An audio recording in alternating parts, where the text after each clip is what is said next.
और ये यूं करके डायरेक्टर के आप घुटने पे क्यों हाथ रख रही हैं कि फ़लाँ डायरेक्टर या फ़लाँ प्रोड्यूसर आपसे मिलना चाहते हैं। तो आप ये कहेंगे यार आपकी रंगत जो है ना वो मुनासिब नहीं है, तो आप टीके लगवा लें। एक्टिंग आती नहीं है, कुछ लोग ऐसे हैं, लेकिन क्योंकि वो गोरे हैं तो वो बड़े प्रोजेक्ट्स कर रहे हैं। अस्सलाम वालेकुम फ्रेंड्स, मेरा नाम है सुमैर और आप देख रहे हैं सब स्मैर यूट्यूब चैनल। दोस्तों, शोबिस की दुनिया वैसे तो बहुत ही ग्लैमरस लगती है और एक्टर्स की जिंदगी को देखकर सब रश करते हैं कि काश हमें भी ऐसी ही दौलत, शोहरत और ऐसा लाइफस्टाइल मिल जाए।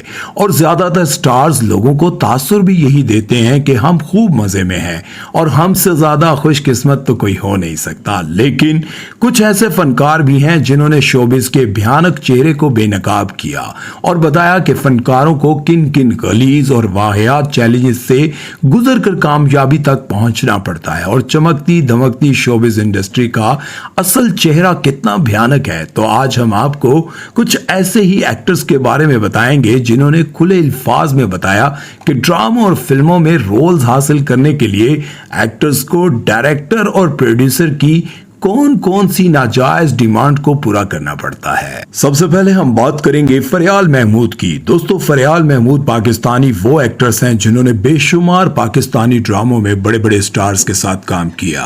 फरियाल महमूद अक्सर अपने इंटरव्यूज में बताती हैं कि मैं बहुत कम ड्रामों में इसलिए काम करती हूँ क्योंकि मैं प्रोड्यूसर की ठरक पूरी करने की हिम्मत नहीं रखती और इसी वजह से मुझे हर ड्रामे से निकाल दिया जाता है। वो कहती हैं कि डायरेक्टर और प्रोड्यूसर को बस दुबली, पतली और गोरी लड़की चाहिए होती है जो खूबसूरत दिखने के साथ साथ उनकी हर बात पर कॉम्प्रोमाइज भी कर ले। जितना ऊपर जाते जाएंगे उतनी ठरक बुरी होती जाएगी और वो ऊपर वाली जो ठरक है वो ये होती है कि कोई मतलब। नेक्स्ट है जुनैद जमशेद नियाजी। दोस्तों, ड्रामा, सीरियल, सिनफे आहन और पुरिस्तान से शोहरत पाने वाले अदाकार जुनैद जमशेद नियाजी ने भी अपनी स्ट्रगल के बारे में खुल के बताया। इन्होंने बताया कि पहले मैं मॉडलिंग करता था और फैशन इंडस्ट्री में अपनी जगह बनाना बहुत मुश्किल है, खास तौर पर जब आपके कोई कॉन्टेक्ट्स ना हो। इन्होंने ये भी बताया कि मॉडल्स को डिजाइनर और फोटोग्राफर की जिनसी जरूरियात को पूरा करना पड़ता है, लेकिन मैंने हमेशा इस तरह की डिमांड से इनकार किया और यही वजह है कि मैं एज अ मॉडल अपना नाम नहीं बना पाया और तभी मैंने एक्टिंग की फील्ड में आना पसंद किया। सुना है कि फैशन में हरासमेंट भी है। बिल्कुल है, बिल्कुल है। लोग मॉक करते थे, लोग बुली करते थे इसके अंदर, और लोगों ने क्या क्या पता नहीं जुमले बोले हैं। नेक्स्ट है सबूर अली। दोस्तों, सबूर अली और सज्जल अली पाकिस्तान की मशहूर एक्ट्रेस बहनें हैं जिन्होंने बगैर किसी स्पोर्ट के और अपने टैलेंट के बलबूते पर अपना नाम बनाया। लेकिन सबूर अली का कहना है कि शोबिज में टैलेंट और मेहनत के बलबूते पर नहीं बल्कि खूबसूरती के बलबूते पर कामयाबी मिलती है। इन्होंने बताया कि अगर आप गोरे ना हो तो इस फील्ड में आपको काम नहीं मिलता और सांवली रंगत होने की वजह से मुझे इस फील्ड में कदम जमाने के लिए 10 साल लग गए। इन्होंने बताया कि जब मैं और सज्जल शोबिज इंडस्ट्री में आए थे तब हमारी रंगत सांवली थी और तब हमने मुख्तलिफ क्रीमों और मेकअप के जरिए गोरा होने की कोशिश की और तब जाकर हमें काम मिलना शुरू हुआ। एक्टिंग आती नहीं है, कुछ लोग ऐसे हैं, लेकिन क्योंकि वो गोरे हैं तो वो बड़े प्रोजेक्ट्स कर रहे हैं, तभी तो इतने वाइटनिंग इंजेक्शंस लगते हैं। गोरी हैं तो मेरे ख्याल से आपको यूं लीड कैरेक्टर मिल जाएगा, और अगर आप मेरे जैसा कॉम्प्लेक्शन है तो काफी स्ट्रगल करनी पड़ती है आपको। नेक्स्ट है फहद मुस्तफा। दोस्तों, फहद मुस्तफा आज तो पाकिस्तान के सबसे बड़े सुपरस्टार और प्रोड्यूसर हैं, लेकिन बकौल इनके इस फील्ड में नाम बनाने के लिए इन्होंने बहुत धक्के खाए। वो बताते हैं कि मैं जब भी काम की तलाश में किसी स्टूडियो में जाता मेरी शक्ल और रंगत की वजह से मुझे रिजेक्ट कर दिया जाता और गोरी रंगत वाले लड़कों को बगैर किसी टैलेंट और एक्सपीरियंस के कास्ट कर लिया जाता, और जब तक मैंने रंग गोरा करने वाले टीके नहीं लगवाए, अपने आप को खूबसूरत नहीं बनाया, तब तक मुझे किसी ने भी मुंह नहीं लगाया। रिजेक्ट मैं जिंदगी में हुआ हूँ अपनी शक्ल को लेके, अपने रंग को लेके। नेक्स्ट है आमना इलियास। दोस्तों, आमना इलियास पाकिस्तान की सुपर मॉडल है और इनका ये भी कहना है कि बचपन से ही काली रंगत की मालिक थी और मुझे कभी किसी परेशानी का सामना नहीं करना पड़ा। लेकिन जब मैं फैशन इंडस्ट्री में आई तो तब तमाम डिजाइनर्स और फोटोग्राफर कहते थे कि तुम्हारी बॉडी, तुम्हारी हाइट और तुम्हारी वॉक तो मॉडलिंग के लिए परफेक्ट है, लेकिन तुम्हारा चेहरा सारी मेहनत पर पानी पानी फेर देता है।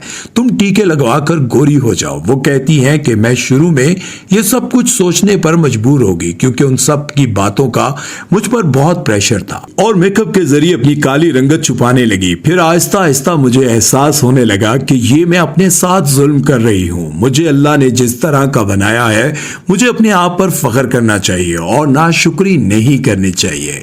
और तब से मैंने सबको कह दिया कि मैं जैसी हूं वैसी रहूंगी।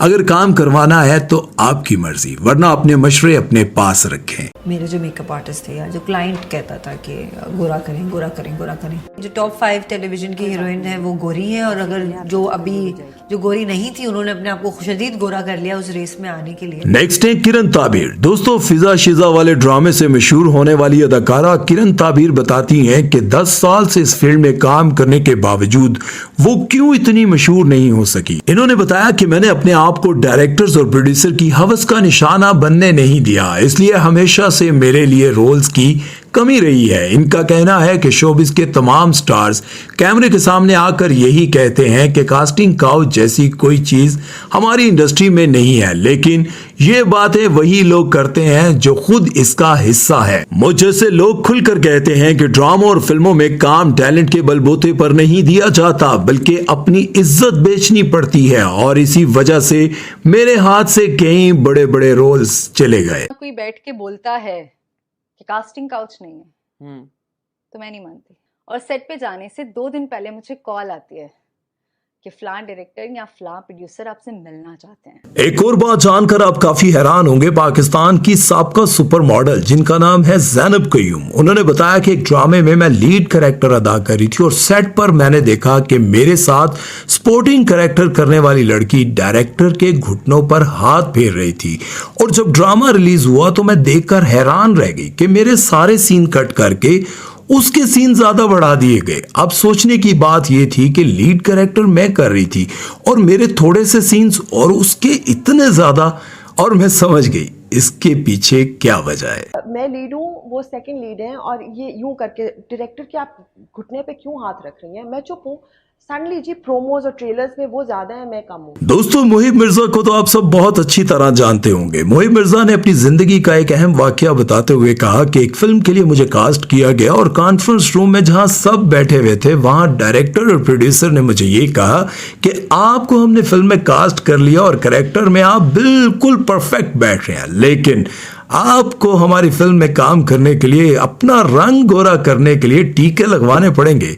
अब यह बात सुनने के बाद सबके सामने मुहिब मिर्जा कहते हैं कि मुझे काफी शर्म महसूस हुई, काफी शर्मिंदगी महसूस हुई कि सबके सामने अगर मेरे रंग के बारे में बात की जा रही है तो इनके साथ मैं फिल्म कैसे कर पाऊंगा, क्योंकि इनकी मेंटेलिटी अभी तक गोरे रंग के पीछे भाग रही है। उन्होंने कहा कि सब कुछ ठीक है, आप बिल्कुल सही बैठते हैं रोल में, बिल्कुल रोल बेड में बैठते हैं, बस कलर यार बस यार सामने हैं थोड़े से। आप सोचें इंसान के दिल पे क्या गुजरती है, आप ये कहेंगे यार आपकी रंगत जो है ना वो मुनासिब नहीं है तो आप टीके लगवा लें। दोस्तों, इस माशरे में बहुत सारे ऐसे लोग हैं जो ड्रामा और फिल्मों में काम करने वाले लोगों को बहुत बुरा भला कहते हैं, और वो कहते हैं कि इस फील्ड में काम करने वाले लोगों की कोई इज्जत नहीं होती, लेकिन उन्हीं में से बहुत सारे ऐसे लोग भी हैं जो खुद इंडस्ट्री में आना चाहते हैं और काम करना चाहते हैं। लेकिन आज मैं आपको ये बात बताना चाहूंगा स्पेशली लड़कियों को, कि जो लड़कियां इन एक्ट्रेस को देखकर समझती हैं कि इनकी लाइफ क्या जबरदस्त लाइफ है, इनके पास पैसा है, दौलत है, शोहरत है, जहां जाते हैं लोग इनके पीछे चलते हैं, लोग इनसे बात करना चाहते हैं, लोग इनके साथ सेल्फीज बनाना चाहते हैं। लेकिन एक बात जहन में रखें, दुनिया में सबसे कीमती चीज जो है वो इज्जत है। माना कि इस इंडस्ट्री में बहुत सारे ऐसे लोग भी मौजूद हैं जो कभी भी बुरा काम नहीं करते और ना ही करना चाहते हैं, लेकिन वो लोग बहुत पीछे हैं। जो लोग खुद को बेचते हैं वो लोग बहुत आगे आ जाते हैं। तो याद रखो लड़कियों, अगर तुम चाहती हो कि खुद को बेचकर इज्जत कमाओ तो वो इज्जत नहीं, वो सिर्फ पैसा होगा, और जिल्लत से कमाया हुआ पैसा कभी आपको इज्जत नहीं दे सकता। इसलिए इस फील्ड में आने से पहले ये याद रखें कि खुद को बेचना पड़ता है, तब जाकर आपको काम मिलता है। अपना बहुत सारा ख्याल रखिएगा और सुमैर चौधरी को दीजिए इजाजत। अल्लाह हाफिज।